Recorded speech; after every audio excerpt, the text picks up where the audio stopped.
کسی بھی مسلمان کے لیے اس میں بالکل بھی گنجائش نہیں کہ وہ ان ارکان کو ادا کرنے میں غفلت برتے، کیونکہ یہ اسلام کے بنیادی ستون ہیں، اور ان کو جاننے کے لیے ویڈیو کو انت تک ضرور دیکھیے گا۔ الحمدللہ رب العالمین والصلاة والسلام علی سید المرسلین، اما بعد فاعوذ باللہ من الشیطان الرجیم، بسم اللہ الرحمن الرحیم۔ السلام علیکم ورحمۃ اللہ وبرکاتہ۔ Welcome to Islamic Seeds channel. امید ہے کہ آپ سب اللہ سبحانہ و تعالیٰ کے فضل و کرم کے ساتھ نہایت خیر و عافیت کے ساتھ ہوں گے۔ پیارے اسلامی بھائیوں اور بہنوں، آج کی ہماری ویڈیو کا ٹاپک ہے ارکان اسلام کیا ہے اور یہ کتنے ہیں۔ جس طرح کسی بھی عمارت کو قائم رکھنے کے لیے بنیادوں اور ستونوں کی ضرورت ہوتی ہے، ایسے ہی اسلام کے کچھ ستون اور بنیادیں ہیں۔ ان کو ارکان اسلام کا نام دیا گیا ہے، لہٰذا کسی بھی مسلمان کے لیے اس میں گنجائش نہیں کہ وہ ان ارکان کو ادا کرنے میں غفلت برتے، کیونکہ یہ اسلام کے بنیادی ستون ہیں۔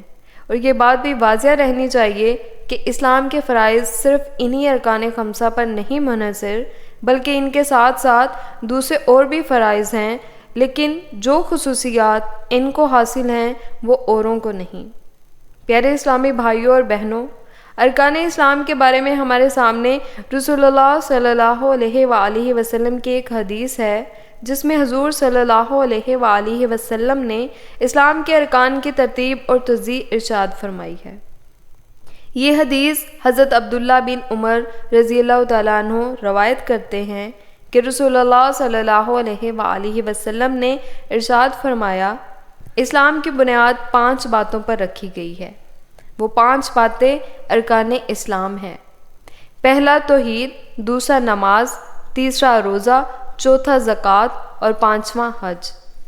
پیارے اسلامی بھائیوں اور بہنوں، توحید اسلام کا پہلا بنیادی رکن ہے، جس میں گواہی دینا کہ اللہ سبحانہ و تعالیٰ کے سوا کوئی معبود نہیں اور محمد صلی اللہ علیہ وآلہ وسلم اللہ کے رسول اور اس کے بندے ہیں۔ نماز اسلام کا دوسرا بنیادی رکن ہے، جو ہم مسلمانوں پر دن میں 5 مرتبہ فرض ہے۔ نماز تمام انبیاء علیہ السلام کی تعلیمات میں شامل ہے اور ہر دور میں فرض رہی ہے۔ حضرت آدم علیہ السلام سے لے کر حضور صلی اللہ علیہ وآلہ وسلم تک ہر پیغمبر نے اپنی امت کو نماز کی تاکید کرتے رہے ہیں اور اس کی اہمیت بتاتے رہے ہیں۔ روزہ اسلام کا تیسرا بنیادی رکن ہے۔ یہ ہم مسلمانوں پر سال میں 1 مرتبہ فرض ہے۔ روزہ انسان کی روح میں پاکیزگی، اعمال میں پرہیزگاری اور نفس پر قابو پانے کی قوت پیدا کرتا ہے۔ پیارے اسلامی بھائیوں اور بہنوں، زکوٰۃ اسلام کا چوتھا بنیادی رکن ہے، جو کہ ایک اہم عبادت ہے۔ زکوٰۃ کے لغوی معنی پاک کرنے کے ہیں۔ جو انسان زکوٰۃ ادا کرتا ہے، وہ اللہ سبحانہ و تعالیٰ کے حکم کے مطابق نہ صرف اپنے مال کو پاک کر لیتا ہے، بلکہ اس کے ذریعے اپنے دل کو بھی دولت کی ہوس سے پاک کرتا ہے، اور دولت کے مقابلے میں اللہ کی محبت کو اپنے دل میں جگہ دیتا ہے، اور اسی کے حکم پر اپنی دولت کو قربان کرتا ہے۔ زکوٰۃ کا ایک مقصد دین کی حفاظت بھی ہے۔ اللہ سبحانہ و تعالیٰ فرماتا ہے، تم اللہ کی راہ میں اپنے مالوں اور جانوں سے جہاد کرو۔ پیارے اسلامی بھائیوں اور بہنوں، ارکان اسلام کا 5واں رکن حج ہے۔ حج کے لغوی معنی ارادہ کرنے کے ہیں۔ حج ایک ایسی عبادت ہے جو ہمیں اجتماعیت، اتحادیت کا درس دیتی ہے۔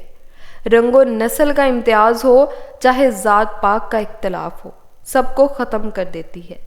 تو یہ تھا ہمارا آج کا ٹاپک، جو کہ ارکان اسلام پر تھا۔ امید ہے کہ آپ کو یہ ویڈیو پسند آئی ہوگی، اور اگر آپ چاہتے ہیں کہ میں مزید اس طرح کی ویڈیوز لے کے آپ کی خدمت میں حاضر ہو سکوں، تو جلدی سے جا کے چینل کو سبسکرائب، ویڈیو کو لائک اور شیئر کر دیجئے۔ ملتے ہیں نیکسٹ ویڈیو میں، تب تک کے لیے اللہ حافظ، فی امان اللہ۔